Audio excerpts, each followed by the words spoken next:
Hello, I'm Herminia Ibarra, Faculty Chair of the INSEAD Leadership Initiative. We have with us today Robin Ely, Professor of Organizational Behavior at Harvard Business School, and an expert on gender, race, and diversity. Robin, we've looked at the numbers. Everybody's talking about the numbers. You have at the entry level in most business organizations a situation that's very close to 50-50 men and women, and as we all know, that pipeline withers away to perhaps 10% at the top. What's happening? What do you see from your research in terms of the barriers that women face on the road to leadership roles? I usually think about the barriers as being of two kinds. One I call structural barriers, and these are aspects of the organization itself that really make it difficult or more difficult for women to rise into leadership roles. And those barriers really stem primarily from the fact that most organizations were constructed by men, for men. And so they're organized in such a way that makes it a little bit easier for men to find their way through, given that men and women have different constraints on their lives outside of organizations. If organizations don't take that into consideration, and they're only kind of thinking about men's experience, then the avenues to leadership roles are going to be much easier for men than they are for women. And what ends up happening as a result is, as you say, there are very few women at the top, and that itself becomes a structural barrier. So with fewer women at the top, women coming up through the ranks have fewer role models and create mentors. Fewer role models for mentors, just less access to information that might come through networks that are primarily populated by women. We know that people tend to network with people who are similar to them. So women may network not just with women, of course, with men as well, but to the extent that they're networking with women as people who are similar to them, the people in their networks are not likely to be ones who are in more senior positions and, giving them information and access and opportunities in the way that that happens for at least some men, a higher proportion of men. So those are the structural barriers. And then there are also just attitudinal barriers, and the two are obviously related. But there's a cultural assumption about who women are and how they're different from men. And there are cultural and organizational assumptions about what it takes to be a competent leader. And unfortunately, the stereotypes that we tend to hold about women are run counter to what we think of as the traits that would make for a successful leader. So we think of women as caretaking and nurturing, and very often and more recently we think of leaders as taking up those roles as well. It looks different when a woman takes them up. It's something that's sort of seen as supposedly coming naturally to women. It's not really seen as leadership competence in the way that it is when men do it. So what happens is we find, and there's a lot of research to support this, that women end up in a double bind, where if they try to enact the traits that are seen as leaderly, and these tend to be the traits that are more associated with idealized images of masculinity, they tend to be respected for that, but not necessarily liked. Whereas if they take up a more stereotypically female role of being nurturing and caretaking, they may be liked but not necessarily respected. And so that's the double bind. And so a lot of scholars are now sort of talking about how women leaders have to trade off competence for likability, and that's something that their male counterparts don't have to do. So if women can't be competent and likable, or competent and warm and accessible, what do you do? How do you walk that fine line? Should you walk that fine line? What would be your advice to a woman faced with that double bind?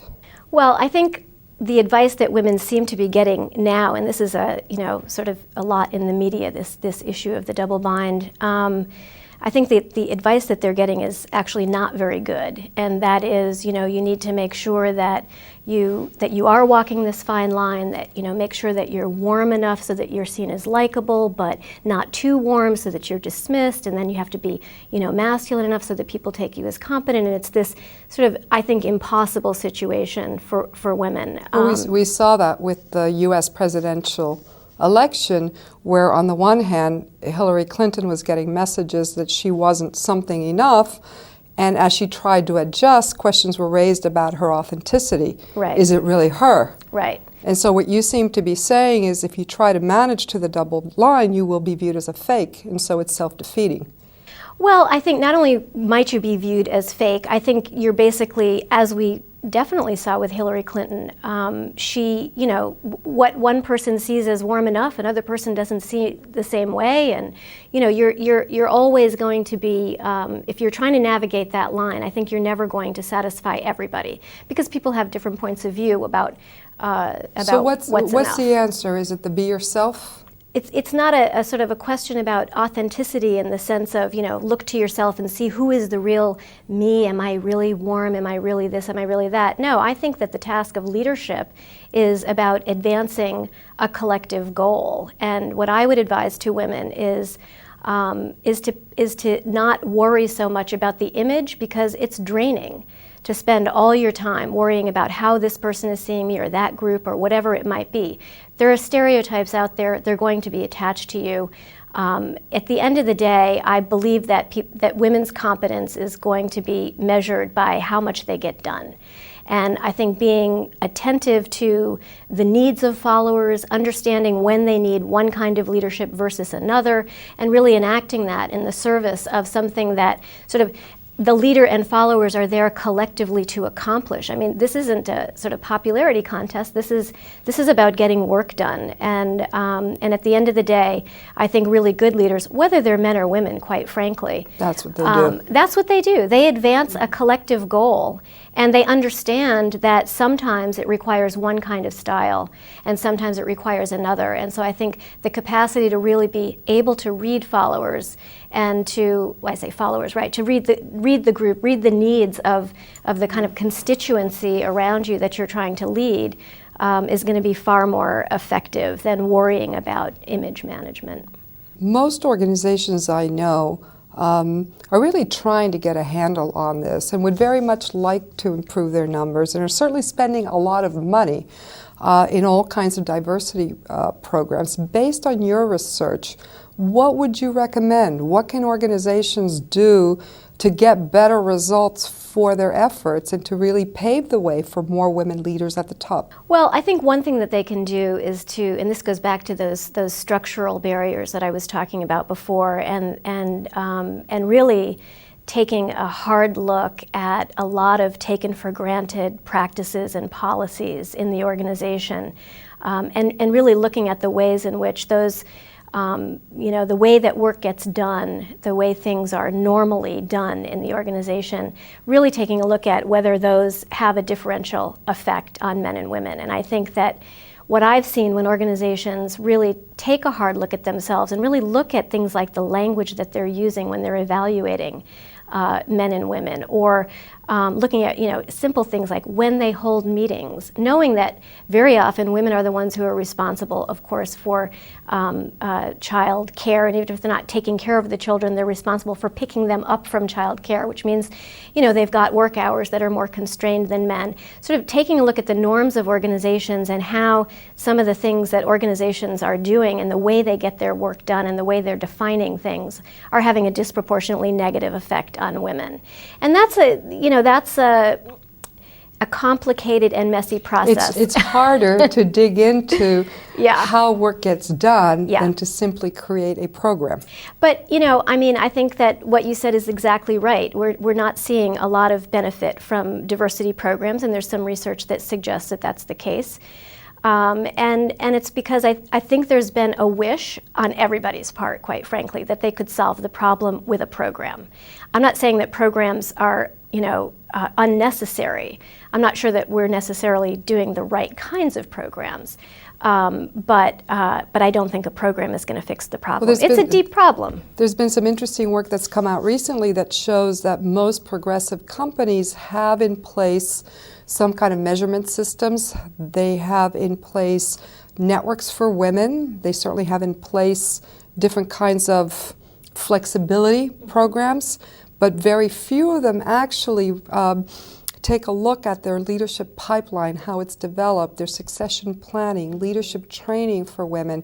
Can you speak to that? What's been your experience? What do you think works in that realm directly concerned with developing leadership in women? Well, I do think that women face a different reality in organizations. I don't necessarily think that, quite frankly, and this is maybe a controversial thing to say, I don't think men and women are fundamentally different from each other. I think that they experience the same kinds of anxieties and they have the same kinds of stresses and so on and so forth. But I do think that they confront a different reality. And so I'm a big fan of leadership development for women.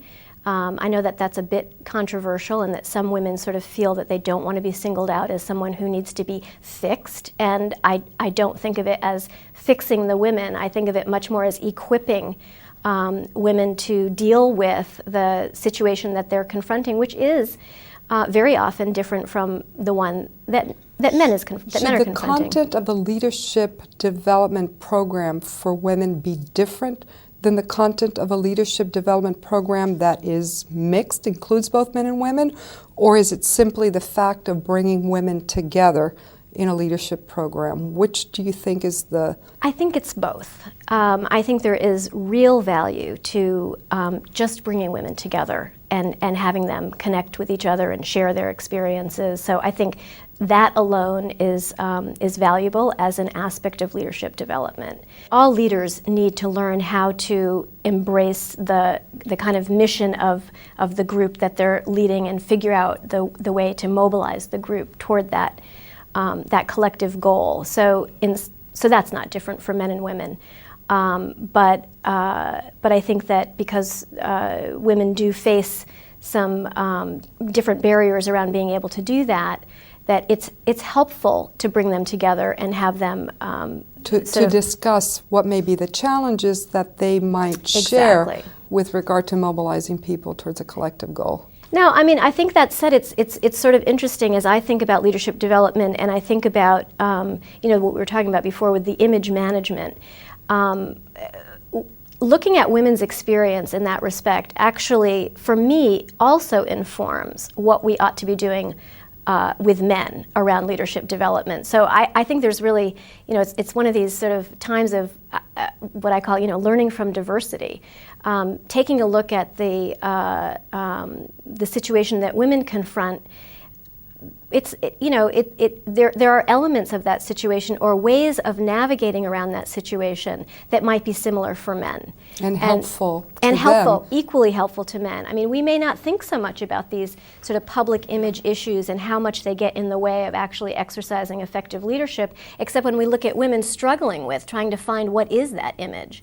Well, men don't struggle with it so much. I mean, there's a kind of clearer sense of what that image is for them. So they work with it and they spend a lot of time on it. And my question is, is that really an effective way for them to be spending their time? And maybe looking at women's experience actually tells us something also about how to advance leadership development for men. And how to approach that differently. Thank you very much, Robin. You're welcome.